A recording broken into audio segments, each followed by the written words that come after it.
The King James Version, considered one of the most influential books in the history of English literature, was born in 1611 by order of King James I of England, establishing itself as the standard Bible for the English-speaking world for over 300 years.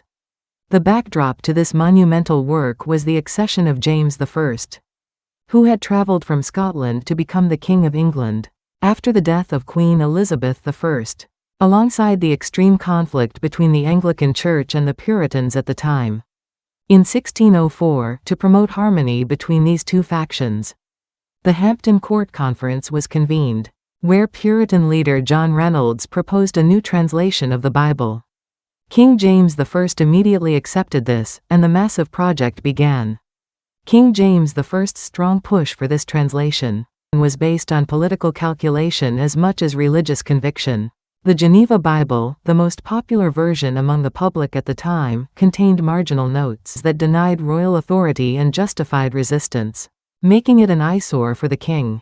Therefore, James I sought to remove these notes to support the divine right of kings and replace the less authoritative Bishop's Bible, to achieve national unity encompassing both Anglicans and Puritans. Furthermore, aligning with the era of Shakespeare, there was an intention to elevate the nation's linguistic standard by using dignified and majestic English. The translation work was carried out by over 50 of the greatest scholars of the time, gathered in Westminster, Oxford, and Cambridge. Although they adopted over 80% of the elegant style of the preceding Tyndale Bible, they meticulously analyzed the original language manuscripts. The Old Testament was primarily based on the Masoretic text from Jewish tradition, and the New Testament was based on the Textus Receptus, built on the work of Theodore Beza and Erasmus.